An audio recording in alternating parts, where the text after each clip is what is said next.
ધોરણ 10 સામાજિક વિજ્ઞાન અને એ સામાજિક વિજ્ઞાનનું આજે જે પ્રકરણ 10 છે અને જે પ્રકરણનું નામ છે ભારત કૃષિ, એ પ્રકરણની આજે આપણે ચર્ચા કરીએ છીએ.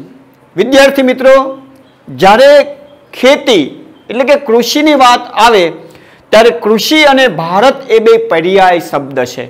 કારણ કે ભારતને આપણે કૃષિ પ્રધાન રાષ્ટ્ર તરીકે ઉલ્લેખિત કરીએ છીએ. એનો મુખ્ય વ્યવસાય ખેતી છે અને પ્રાચીન કાળથી કૃષિ છે ને એ ભારતના મોટા ભાગના લોકોની આર્થિક પ્રવૃત્તિ રહી છે. આજે પણ તમે જુઓ તો ભારતની જે અર્થવ્યવસ્થા છે, અર્થવ્યવસ્થાનો મુખ્ય આધાર ખેતી જ છે અને ખેતી એ ભારતનું એક મહત્વનું સંસાધન છે.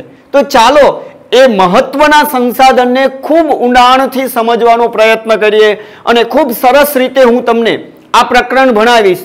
વિદ્યાર્થી મિત્રો, ખાસ સ્પષ્ટતા કરી દઉં તમને કે આ જે પ્રકરણ છે તમે સારી રીતે સમજી શકો અને આપણા વિડીયો બહુ લાંબા ન થાય એટલા માટે આ પ્રકરણ હું તમારી સામે 6 ભાગોમાં લઈને આવીશ. તો દરેક ભાગને તમે ખૂબ સારી રીતે જોઈજો અને તમારો જે અભ્યાસ છે અભ્યાસ સારી રીતે કરજો. હું એવો પ્રયત્ન કરીશ કે સારામાં સારું તમને એક સમજ સાથેનું શિક્ષણ આ પ્રકરણનું આપી શકું. તો ચાલો વધારે વાત કર્યા વગર આપણે આગળ જઈએ. તમે જુઓ કે ખેતીની મહત્વતા સવિશેષ છે અને એ પુરવાર કરે છે કે જે શ્રમ શક્તિ છે એટલે કે જે રોજગારી છે ને એ રોજગારી લગભગ 60% જેટલી ફક્ત ને ફક્ત આપણને ખેતીમાંથી મળે છે. એટલે કે રોજગારીની દ્રષ્ટિએ ભારતના 60% લોકો ખેતી સાથે જોડાયેલા છે. ભારતના લોકોને માત્ર ખોરાક પૂરો પાડવા ઉપરાંત જે ઔદ્યોગિક ક્ષેત્ર છે ને એ ઔદ્યોગિક ક્ષેત્ર માટે પણ વિવિધ પ્રકારનો કાચો માલ પણ ખેતીમાંથી જ મળે છે. કારણ કે ખેતી આધારિત અસંખ્ય ઉદ્યોગો જે છે એ ઉદ્યોગો ભારતની અંદર વિકસેલા છે. એ ઉપરાંત ખેતીની મહત્વતાની વાત આપણે જ્યારે કરીએ છીએ ત્યારે જે રાષ્ટ્રીય ઉત્પાદન છે એ રાષ્ટ્રીય કુલ ઉત્પાદનમાં કૃષિનો લગભગ 22% જેટલો હિસ્સો રહ્યો છે. 22% હિસ્સો ભૂમિકા ઉત્પાદનના ક્ષેત્રમાં ખેતીની છે, આપણે યાદ રાખીશું. અને નિકાસમાં પણ ખેતીકીય જે પાકો છે, જે ખેત પેદાશો છે, તે લગભગ 18% જેટલો હિસ્સો આપણા દેશમાંથી નિકાસના રૂપમાં ખેતીને સંલગ્ન જે વસ્તુઓ છે, ઉત્પાદન છે, એના થકી થાય છે. અને જેનાથી દેશને દર વર્ષે જે આપણે નિકાસ કરીએ છીએ એનાથી વિદેશી નાણું મળે છે, જેને આપણે કહીએ છીએ વિદેશી હુંડિયામણ. અને આમ ભારતીય જે અર્થવ્યવસ્થા છે મુખ્યત્વે ખેતી ઉપર આધારિત છે અને એટલે ભારતને એક કૃષિ પ્રધાન દેશ કહેવામાં આવે છે. જો વિદ્યાર્થી મિત્રો, કદાચ અહીંયા તમને એવો એક પ્રશ્ન પૂછાય કે ભારતને કૃષિ પ્રધાન દેશ કેમ કહેવામાં આવે છે, સમજાવો. તો આ બધી જ જે બાબતો મેં તમને અહીંયા સમજાવી, જે આંકડાકીય બાબતો આપી, જેમ કે 60% લોકો રોજગારી મેળવે છે, કૃષિના ઉત્પાદનની ભૂમિકા 22% જેટલી દેશમાં છે, 18% જેટલી નિકાસ છે, આ બધી જ બાબતો તમે એમાં સમજાવી કે લખી શકો. તો અને એ લખો એટલે પૂરેપૂરા માર્ક તમને પ્રાપ્ત થઈ શકે. તો આમ આપણને પ્રશ્ન થાય કે ભાઈ ભારતની અંદર ખેતીકીય વિકાસની જે પરિસ્થિતિ છે, ખેતી આટલી બધી વિકસી છે, તો એની પાછળ કયા કારણો જવાબદાર છે? તો કે ભાઈ પહેલી જ બાબત છે, ખેતી કરવી હોય તો એના માટે સારી જમીનની જરૂર પડે અને એ ભારતમાં છે. ભારતમાં ફળદ્રુપ મેદાનો છે. આ એક એનો ફાયદો છે, એક મહત્વપૂર્ણ બાબત છે ભારતની ખેતી માટે. બીજું, કોઈ પણ ખેતી કરવી હોય તો એના માટે અનુકૂળ આબોહવા હોવી ખૂબ જરૂરી છે. તો આપણે ત્યાં 12 માસ પાક લઈ શકાય તેવી અનુકૂળ આબોહવા છે. કુદરતે આપણને બહુ સરસ આબોહવા આપી છે. 3 ઋતુ સાથે આપણા 12 મહિનાઓ વહેંચાયેલા છે. એટલે એના કારણે આપણે શિયાળાના અલગ પાક લઈ શકીએ, ઉનાળાના અલગ પાક લઈ શકીએ અને ચોમાસાના પણ અલગ પાક લઈ શકીએ છીએ. એવી આબોહવા એટલે કે બીજું એક મહત્વનું કહી શકાય તેવું એક જે ફાયદારૂપ પરિબળ છે આપણા માટે ખેતીકીય પરિસ્થિતિ માટે, તે છે 12 માસ અનુકૂળ આબોહવા. તેની સાથે સાથે ખેતી માટે જરૂર પડે પાણીની એટલે કે સિંચાઈની સગવડતાઓ પણ આપણે ત્યાં આપણા ભારતની અંદર રહેલી છે. એટલું જ નહીં, આ બધું જ હોય પણ ખેતી કરવા વાળો વર્ગ ન હોય તો ખેતી ન થઈ શકે. તો આગળનું પરિબળ છે કે આપણે ત્યાં કુશળ અને મહેનતુ ખેડૂતો છે. તો આ બધા જ જે પરિબળો છે અને એના કારણે ભારતના મોટા ભાગના વિસ્તારમાં આપણે ખેતી ખૂબ સારી રીતે કરી શકીએ છીએ. 2 કે તેથી વધુ પાકોનું પણ આપણે વર્ષની અંદર વાવેતર કરી શકીએ છીએ. પણ આ બધી જ બાબતો હોવા છતાં પણ આપણી જે ખેતીકીય પરિસ્થિતિ છે ને એ હજી પાછળ છે. જેટલો જોઈએ તેટલો આપણે એમાં વિકાસ નથી સાધી શક્યા. કેમ? તો એની પાછળ પણ કેટલાક કારણો જવાબદાર છે. આવો પણ આપણને પ્રશ્ન પૂછાય કે ભારતની ખેતી કેમ વિકાસ નથી કરી શકી, અથવા તો ભારતની ખેતીનો વિકાસ પછાત કેમ છે? તો એની પાછળના કારણ છે કે ભારતનો ખેડૂત એકંદરે ગરીબ અને નિરીક્ષર છે. આપણે જોઈએ તો મોટા ભાગની ખેતી ગામડા સાથે જોડાયેલી છે અને ગામડામાં મોટા ભાગનો વર્ગ ગરીબી સાથે જોડાયો છે અથવા તો નિરક્ષર છે. અને એના કારણે જે ખેતીકીય પરિસ્થિતિને વિકસાવવા માટેની કામગીરી નથી થતી. આ એક પરિબળ ખેતીને પાછળ રાખવામાં બહુ મોટી ભૂમિકા ભજવે છે. એ જ રીતે સિંચાઈની અપૂરતી સગવડ. આપણે ત્યાં મોટા ભાગે સિંચાઈની વાત કરીએ તો જે ક્ષેત્રમાં સિંચાઈની સગવડતા છે ત્યાં સારી ખેતી થઈ શકે છે. નહીતર મોટા ભાગની ખેતી સંપૂર્ણપણે વરસાદ આધારિત છે. વરસાદ પડે તો ખેતી સારી થાય, ન પડે તો ખેતીનું ઉત્પાદન નથી થઈ શકતું. એટલે આપણી ખેતી પછાત છે. જે સિંચાઈની અપૂરતી સગવડ માટે આ બાબત જવાબદાર છે. એ જ રીતે તરત એની સાથે જોડાયેલી બાબત છે અનિયમિત અને અનિશ્ચિત વરસાદ. વરસાદ કેવો છે? તો કે અનિયમિત અને અનિશ્ચિત વરસાદ છે. તેની સાથે સાથે આપણે ત્યાં વધારે વસ્તી છે. વસ્તી વધારો એ પણ બહુ જવાબદાર છે ખેતીકીય પરિસ્થિતિ માટે. કારણ કે જેમ વસ્તી વધે એમ ખેતી જે એના મેદાનો છે કે ખેતરો છે એની વહેંચણી થતી જાય. ખેતરો નાના થતા જાય અને નાના થાય એટલે એમાં જોઈએ એટલી આધુનિક સિસ્ટમથી ખેતી ન થઈ શકે. કુટુંબનું મોટું કદ આ પણ ખેતીની પછાતતા માટે જવાબદાર બાબત છે. નાના કદના ખેતરો, મેં હમણાં જ કહ્યું તેમ, જેમ ખેતરો નાના હોય તેમ એની અંદર નવી ટેકનોલોજી ન લાવી શકાય. ખર્ચો ખેડૂતોને પહોંચાઈ ન શકે. એ જ રીતે પ્રયોગશીલતા પ્રત્યે ઉદાસીન વલણ. આપણે નવા પ્રયોગો નથી કરતા ખેતીમાં. તમે જુઓ, ઇઝરાયલ દેશનું એક ઉદાહરણ આપણે લઈએ કે એક નાનકડો એવો દેશ અને જ્યાં વર્ષમાં વરસાદ 2 ઇંચ કરતા પણ ઓછો પડે છે એવો દેશ કે જે એક ટીપા પાણીનો ઉપયોગ કરી અને દુનિયામાં ખેતીના ક્ષેત્રે નંબર 1 બનેલો દેશ છે. કારણ કે એ લોકો સતત નવા પ્રયોગો ખેતીના ક્ષેત્રે કરે છે. આજે કોઈ દુનિયાના દેશોએ કોઈ મોડેલ તરીકે ઉપયોગ કરવો હોય તો ઇઝરાયલની ખેતીનો કરે છે. તો આ રીતે આપણે ત્યાં શક્યતા બહુ ઓછી બને છે. એ જ રીતે રાસાયણિક ખાતર, સુધારેલા બિયારણો, આધુનિક યંત્રો અને વૈજ્ઞાનિક જે કૃષિ પદ્ધતિઓ છે એ કૃષિ પદ્ધતિઓ તરફ આપણે બહુ ઓછા ધ્યાન આપીએ છીએ, વલણ એની તરફ રાખીએ છીએ. એ જ રીતે શિક્ષિત વર્ગનું ખેતીમાં ન જોડાવું. કારણ કે જે ભણેલો ગણેલો વર્ગ છે ને ખેતીથી દૂર ભાગે છે. અને તેની સાથે સાથે સમાજમાં ખેતીનો કહેવાતો ઉતરતો જે દરજ્જો છે, આ બધા કારણોના લીધે વૈશ્વિક ઉત્પાદનની કક્ષાએ જે ભારતની ઉત્પાદન ક્ષમતા છે ઘણી ઓછી છે. અને આ રીતે આપણે ખેતીકીય બાબતમાં પછાત પડતા જોઈ શકીએ છીએ. તો ખેતી એ તો આપણો બહુ મહત્વનો વ્યવસાય છે, મુખ્ય વ્યવસાય છે અને એને વિકસાવવી એ બહુ જરૂરી બાબત છે. તો ચાલો આપણે આપણી ભારતની ખેતીને સમજવી છે તો એને સમજવા માટે થઈને આપણે ભારતની કૃષિના પ્રકારોની વાત કરીએ. ભારતના કૃષિના પ્રકારો. અને જ્યારે કૃષિના પ્રકારોની આપણે વાત કરીએ છીએ ત્યારે આપણે જોઈએ તો ભારતના લોકોની સ્થિતિ અલગ છે. એની સામાજિક સ્થિતિ લો કે આર્થિક સ્થિતિ લો, આપણી રાષ્ટ્રીય રાજનીતિ લો, અને ભારતનું સમગ્ર અર્થતંત્ર જે છે ને એ ખેતી સાથે જોડાયેલું છે. આપણી સિંચાઈ પદ્ધતિઓ, આપણી ખેત પેદાશો, આપણને પાકમાંથી મળતા આર્થિક વળતર વગેરે બાબતોના આધારે જે ખેતી છે ને એ જુદી રીતે કરવામાં આવે છે. તો એ રીતે જે ખેતીના પ્રકારો છે તો ચાલો એને આપણે જોઈએ. અને એ પ્રકાર જે છે એમાં પહેલો જ પ્રકાર છે તે છે જીવન નિર્વાહ ખેતી. જીવન નિર્વાહ ખેતી, જીવનનું ભરણ પોષણ થઈ શકે એવા પ્રકારની આ એક ખેતી છે. અને તમે જુઓ તો આપણને જ્યારે 1947માં આઝાદી મળી એ પછી આયોજન પંચની અનેક ખેતી વિષયક યોજનાઓનો અમલ કરવામાં આવ્યો અને એના દ્વારા ભારતીય ખેડૂતોની સ્થિતિ સુધારવાનો પ્રયત્ન થયો. પણ આજે પણ ખેડૂતોની સ્થિતિ અન્ય દ્રષ્ટિથી જોઈએ તો નબળી જ છે.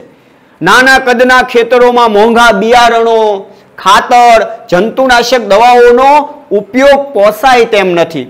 એટલે કે ખેડૂત ગરીબ છે અને આધુનિક ક્ષેત્ર ખેતી માટે થઈ અને એ ખર્ચ કરી શકે તેમ નથી, અને એટલે અનાજનું ઉત્પાદન પોતાના પરિવારના ઉપયોગ જેટલું જ થાય અને તેનાથી પોતાના કુટુંબનું ભરણ પોષણમાં જ એ બધું વપરાઈ જાય એવા પ્રકારની ખેતી જે ખેડૂત આજે દેશમાં મોટા ભાગે કરતો જોઈ શકાય છે. કારણ કે ખેડૂત પહેલા એ વિચારે છે, આવકને અન્ય ગૌણ રાખે છે અને વિચારે છે કે મારા કુટુંબના સભ્યોને ખાવા માટે પૂરતું અનાજ પ્રાપ્ત થાય, એ વિચારો સાથે ખેતી કરે તેવી ખેતી એટલે જીવન નિર્વાહ ખેતી, કે જેને આત્મનિર્વાહ ખેતીના નામથી પણ આપણે ઓળખીએ છીએ. અને આથી ભારતીય ખેતી આજે મોટા ભાગની જે છે એ આવા જ પ્રકારની જીવન નિર્વાહ પ્રવૃત્તિ સાથે જ જોડાયેલી ખેતી છે. બીજો પ્રકાર છે અને તે છે સૂકી ખેતી. સૂકી ખેતી આ એક એવી ખેતી છે જ્યાં વરસાદ બહુ ઓછો પડે છે. કારણ કે ભારતમાં બધે જ એક સરખો વરસાદ નથી. ક્યારેક વધુ વરસ, કોઈ એવું વરસ આવે તો વધુ વરસાદ પડે, ક્યારેક ઓછો વરસાદ પડે. તો એવા સમયે સિંચાઈની સગવડ અપૂરતી હોય અને માત્ર વરસાદ ઉપર આધારિત હોય તેવા વિસ્તારમાં માત્ર જમીનમાં સંગ્રહેલો જે ભેજ હોય, જમીનની અંદર જે ભેજનો સંગ્રહ થયો હોય વરસાદના પાણીના કારણે, એનાથી એક જ પાક લેવામાં આવે તેવા પ્રકારની કરવામાં આવતી ખેતીને સૂકી ખેતી કહેવામાં આવે છે. અને અહીંયા મોટા ભાગે કેવા પાકો લેવાય તો કે ભાઈ આવા પ્રકારની ખેતીમાં મોટા ભાગે જુવાર, બાજરી, કઠોળ વગેરે જેવા પાણીની ઓછી જરૂરિયાતવાળા પાકોની ખેતી થાય. અને આનું એક બહુ સારું ઉદાહરણ જોઈતું હોય તો આપણા ગુજરાતના ભાલ પ્રદેશ. અને ભાલ પ્રદેશમાં તમે જાઓ તો ત્યાં ચોમાસું પૂરું થાય, અત્યારે ચોમાસામાં ત્યાંના ખેતરોમાં પાણી ભરાય જેનાથી ભેજ સંગ્રહ થાય, અને એ ભેજ જે છે એના આધારે ત્યાંના ખેડૂતો, ભાલ પ્રદેશના ખેડૂતો ચણા અને ઘઉંનો પાક ખૂબ સારી રીતે લેતા હોય છે. તો આવા પ્રકારની જે ખેતી છે તેને આપણે સૂકી ખેતી કહીએ છીએ. ત્યાર પછીની ત્રીજા નંબરની ખેતી આપણા ભારતની, અને તે છે આર્દ્ર ખેતી અથવા તો ભીની ખેતી. અને આ જે ખેતી છે જ્યાં વરસાદનું પ્રમાણ બહુ વધુ છે, સિંચાઈની સગવડતા પણ વધુ છે. વરસાદ તો સારો પડે જ છે, સાથે સાથે સિંચાઈની સગવડતાઓ પણ વધુ છે. અને તેવા વિસ્તારમાં આ અર્ધ ખેતી અથવા તો ભીની ખેતી કરવામાં આવે છે. ત્યાં વરસાદ ન પડે અથવા તો ઓછો પડે તો તરત જ સિંચાઈના સાધનોનો ઉપયોગ કરીને આપણે ખેતીમાં પાકો તો લઈ જ શકીએ છીએ, અને એના કારણે ત્યાં વર્ષમાં એક કરતાં વધુ પાક લઈ શકાય છે. અને એવા પાકોની અંદર ખાસ કરીને ડાંગરના પાકો, શેરડીના પાકો, કપાસ, ઘઉં, જુદા જુદા પ્રકારની શાકભાજી અથવા તો બાગાયતી ખેતીના રૂપમાં પણ આવી જે કહી શકાય તેવી આર્દ્ર કે ભીની ખેતી કરી શકાય છે. ચોથો પ્રકાર છે અને તે છે વિદ્યાર્થી મિત્રો સ્થળાંતરિત ખેતી, જેને આપણે કહીએ ઝૂમ ખેતી. આ પ્રકારની ખેતી મોટા ભાગે જંગલ વિસ્તારોમાં થતી જોવા મળે છે. આ ખેતી એવા પ્રકારની ખેતી છે કે જ્યાં જંગલોને કાપીને, વૃક્ષોને કાપીને પહેલા જમીન સાફ કરવામાં આવે છે. જ્યાં જંગલોના વૃક્ષો છે એને કાપી નાખવામાં આવે, જમીન ખુલ્લી કરવામાં આવે અને એને કાપીને કે સળગાવીને જમીન સાફ કરીને ત્યાં ખેતી કરવામાં આવે. ત્યાં 1, 2 કે 3 વર્ષ ખેતી કરવામાં આવે અને એ જમીનની ફળદ્રુપતા ઘટે એટલે તે જમીનને છોડીને પાછા ખેડૂતો અન્ય જગ્યાએ આ જ પ્રકારની કામગીરી કરીને ખેતી કરે. અને આવી જે ખેતી કરે છે તેને ઝૂમ ખેતી કહેવાય. એટલે કે એક સ્થળેથી બીજા સ્થળે સ્થળાંતર થાય, સ્પ્રેડ થાય, એટલે એને આ પ્રકારની ખેતીને ઝૂમ ખેતી કહેવામાં આવે છે. આવી ખેતી પણ ભારતના ખેતીનો એક પ્રકાર છે. અને આ ખેતીમાં ધાન્ય પાક કે શાકભાજી ઉગાડાય છે. આ ખેતીમાં ઉત્પાદન બહુ ઓછું હોય છે, પણ છતાં ભારતની અંદર આવી ખેતી જે જંગલ વિસ્તારમાં રહેતા લોકો છે એ કરતા જોઈ શકાય છે. પાંચમા પ્રકારની ખેતી બાગાયતી ખેતી. આધુનિક ભારતની અંદર જે આપણે જોઈએ હરિયાળી ક્રાંતિ થઈ, ગ્રીન રેવોલ્યુશન જે થયું, અને એના કારણે આપણે ત્યાં હવે નાના એવા ગામડાના ક્ષેત્રોમાં પણ બાગાયતી ખેતી તરફ લોકો એટલે કે જે ખેડૂતો છે ને એ ખેડૂતોનો રસ વધ્યો છે. બાગાયતી ખેતી એક પ્રકારે એવા પ્રકારની થતી ખેતી છે, ખાસ એની અંદર મહત્વતા છે કે એમાં ખાસ ફળાઉ પાકો હોય, લાંબા ગાળાની ખેતી છે. એમાં રબર, ચા, કોફી, કોકો, નાળિયેરી ઉપરાંત જુદા જુદા પ્રકારના ફળ ફળાદી, જેમાં સફરજનની ખેતી હોઈ શકે, કેરી, સંતરા, દ્રાક્ષ, આંબળા, લીંબુ, ખારેક જેને આપણે ખલેલા કહીએ, વગેરે ફળોની ખૂબ જ માવજત સાથે ખેતી કરાય છે. અને આ પ્રકારની ખેતી થઈ તો સારી શકે છે, એમાંથી આવક પણ બહુ હોય છે, પણ એ ખેતીમાં વધુ મૂડી રોકાણ કરવું પડે છે. સાથે સાથે કુશળતાની જરૂરિયાત ઊભી થાય છે, તકનીકી જ્ઞાન પણ હોવું જોઈએ, અને એની સાથે સાથે યંત્રો, ખાતર, સિંચાઈ, એની સાથે પરિરક્ષણ, સંગ્રહણ અને પરિવહનની પર્યાપ્ત સુવિધા હોય તો આ બાગાયતી ખેતી ખૂબ સારી રીતે થઈ શકે છે અને ખેડૂતો ખૂબ સારું એમાંથી ઉત્પાદન લઈ શકે છે. ત્યાર પછી ભારતની ખેતીના પ્રકારોનો છેલ્લો પ્રકાર અને એ છે સઘન ખેતી. જ્યારે આપણે સઘન ખેતીની વાત કરીએ છીએ ત્યારે જ્યાં સિંચાઈની સુવિધા વધી છે, એની અંદર તમામ પ્રકારની કહી શકાય તેવી બાબતોને સામેલ કરીને ખેતી આ થાય છે, જેમાં રાસાયણિક ખાતરો, કીટનાશકો, વિવિધ પ્રકારના યંત્રોનો વ્યાપક ઉપયોગથી જે ખેતીમાં યાંત્રિકીકરણ આવ્યું છે અને આ પ્રકારે યંત્ર અને આધુનિકતાથી કરવામાં આવતી ખેતીને આપણે સઘન ખેતી કહીએ છીએ. અને આ જે ખેતી છે એ ખેતીમાં મોટા ભાગે રોકડિયા પાકોનું વાવેતર વધુ કરાય છે. અહીંયા તમે જુઓ તો હેક્ટર દીઠ ઉત્પાદનમાં ખૂબ સારો વધારો થયો છે અને આ પ્રકારની ખેતી હેઠળનો આજે વાવેતર વિસ્તાર પણ સતત હવે વધતો જાય છે. તો આ ખેતીમાં આર્થિક વળતરને મહત્વ અપાતું હોવાથી સઘન ખેતીને બીજા નામથી પણ આપણે ઓળખીએ છીએ, વ્યાપારી ખેતી. એને વ્યાપારી ખેતી પણ કહેવામાં આવે છે. તો આ રીતે આપણા ભારતની અંદર વિદ્યાર્થી મિત્રો જુદા જુદા આપણે જે પ્રકારો જોયા એના આધારે ખેતી થાય છે. હવે આપણે જોવું પડશે કે ભાઈ આ ખેતીના પ્રકારો તો છે, પણ આપણા ભારતની અંદર જુદી જુદી ખેતી જે થઈ રહી છે એની પદ્ધતિઓ કઈ છે. તો ચાલો ખેતીની પદ્ધતિઓની પણ આપણે થોડી વાત કરી લઈએ. ભારતમાં જુદી જુદી પદ્ધતિઓથી ખેતી થાય છે, જેમાં સજીવ ખેતી, ટકાઉ એટલે કે પોષણક્ષમ ખેતી, મિશ્ર ખેતી વગેરે પ્રકારની વિવિધ ખેતીની પદ્ધતિઓ પ્રચલિત છે. પહેલા આપણે વાત કરીએ સજીવ ખેતી.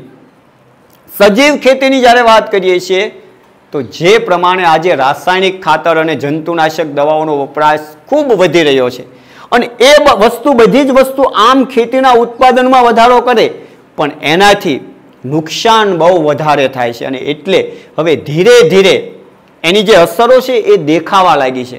અને એટલે ખેડૂતો જે છે હવે એનાથી દૂર થઈ અને એક નવા પ્રકારની જેને આપણે સજીવ ખેતી કહીએ છીએ, આપણી અંગ્રેજી ભાષામાં જેને ઓર્ગેનિક ખેતી કહેવામાં આવે છે, જૈવિક ખેતી કહેવામાં આવે છે, અને આ દ્વારા આજે અનાજ, શાકભાજી, ફળો વગેરેમાં જે રસાયણો અને જંતુનાશક દવાઓની હાજરીના લીધે જે લોકોના સ્વાસ્થ્ય ઉપર બહુ મોટી અસર થાય છે, એમાંથી બહાર નીકળવા માટે થઈને હવે આ પ્રકારની સજીવ ખેતી થવા લાગી છે. એટલું જ નહીં, રસાયણોથી પર્યાવરણને પણ બહુ મોટું નુકસાન થાય છે, જમીનની ઉત્પાદકતા પણ ઘટે છે અને એની સાથે એની ફળરૂપતામાં પણ ઘટાડો થવા લાગે છે. અને જેના કારણે જમીન જે છે એ જમીન પોતાની ઉત્પાદકતા અને ગુણવત્તા ઘટાડી દેતા હવે ખેડૂતોએ આવી સજીવ ખેતી તરફ વળવું પડ્યું છે. અને સજીવ ખેતી એ શું છે તો કે સજીવ ખેતી એટલે એવી પદ્ધતિ કે જેમાં ઉરિયા કે બીજા કોઈ પણ પ્રકારના રાસાયણિક ખાતરો કે જંતુનાશક દવાઓનો ઉપયોગ કરવામાં આવતો નથી. પાકના પોષણ માટે થઈને અળસિયાઓનું ખાતર, એની સાથે કમ્પોસ્ટ ખાતર, છાણિયું ખાતર વગેરે પેદાશોને વધારવા પોષણયુક્ત આવા જે કહી શકાય તેવા પાક સંરક્ષણ માટેના એક ખાતરોનો ઉપયોગ થાય છે. એટલું જ નહીં, પાક સંરક્ષણ માટે થઈને ગૌમૂત્ર, લીમડાનું દ્રાવણ, છાશ વગેરે વાપરવામાં આવે છે. અને સજીવ ખેતીની જે પેદાશો એ પોષણયુક્ત હોય છે, એમાં કુદરતી સ્વાદ હોય છે, મીઠાશ હોય છે અને સોડમ પણ હોય છે. તેમાં વધુ ખનિજ અને વિટામિનની સાથે જીવનશક્તિ આપતા તત્વો પણ હોય છે અને તેથી આજે એની માંગ ખૂબ વધી છે. કારણ કે જે તમે સામાન્ય ખેતી કરો રસાયણોનો ઉપયોગ કરીને એના ઉત્પાદન થતી વસ્તુઓના ભાવો અને સજીવ ખેતીથી ઉત્પાદન થતી વસ્તુના ભાવોમાં પણ આસમાન જમીનનો ફેર છે. તો જૈવિક ખેતીની પેદાશોની અત્યારે ખૂબ માંગ વધી છે અને એનાથી ખેડૂતોને વળતર પણ પુષ્કળ મળી રહ્યું છે. બહુ આર્થિક રીતે પણ ખેડૂતોને ફાયદો થઈ રહ્યો છે. ત્યાર પછીની ખેતી છે તે છે ટકાઉ ખેતી. અને આ ખેતીમાં જમીનની ફળદ્રુપતા લાંબા સમય સુધી જળવાઈ રહે તે માટે સતત પાકની ફેરબદલી કરવામાં આવતી જોઈ શકાય છે. પોષણ માટે રાસાયણિક ખાતરોની જરૂર પૂરતો જ ઉપયોગ કરવામાં આવે છે. ટકાઉ ખેતી ટકી રહે, જમીન ક્ષમતા ટકી રહે, જમીનની ફળદ્રુપતા ટકી રહે, એની અંદર ઉત્પાદકતા ટકી રહે એ માટે થઈને આ ટકાઉ ખેતી છે જે એમાં બહુ ઓછા રસાયણનો થોડો ઉપયોગ કરવામાં આવે, ખાતરોનો એનો. એ જ રીતે કીટક નીંદણ નિયંત્રણ માટે જંતુનાશક દવાઓને બદલે જૈવિક નિયંત્રણ અને જળ સંરક્ષણ વગેરે બાબતો સાથે આવા પ્રકારની ખેતી થાય છે જેને ટકાઉ ખેતી આપણે કહીએ છીએ. અને છેલ્લી ખેતીની એક પદ્ધતિ છે અને તે છે મિશ્ર ખેતી. આ પ્રકારની એવી ખેતી કે ભાઈ ખેતીની સાથે સાથે એના સંલગ્ન અન્ય વ્યવસાયો છે એને જોડી દેવા, મિશ્ર કરી દેવા. જેમ કે ખેતીની સાથે પશુપાલન કરી શકાય, ખેતીની સાથે બતકા કે મરઘા ઉછેરનું કામ કરી શકાય, ખેતીની સાથે અત્યારે ઘણા બધા ખેડૂતો મધમાખી ઉછેર કરીને પુષ્કળ મધ ઉત્પાદન કરે છે. એ જ રીતે ખેતીની સાથે મત્સ્ય ઉછેરની કામગીરી પણ કરી શકાય. તો આ પ્રકારની ખેતી જે છે ને એને મિશ્ર ખેતી કહીએ છીએ અને આવી પદ્ધતિથી પણ ખેતી ખૂબ સારી થઈ શકે છે. તો આ રીતે વિદ્યાર્થી મિત્રો આપણે ખેતીના પ્રકારોની પણ વાત કરી અને ખેતીની પદ્ધતિઓની પણ વાત કરી. પાછા આપણે મળીશું ત્યારે આ જ પ્રકરણના એક નવા ભાગ સાથે આપણે મળીશું. તો જોતા રહેજો આ ચેનલ જ્ઞાન ગર્જના.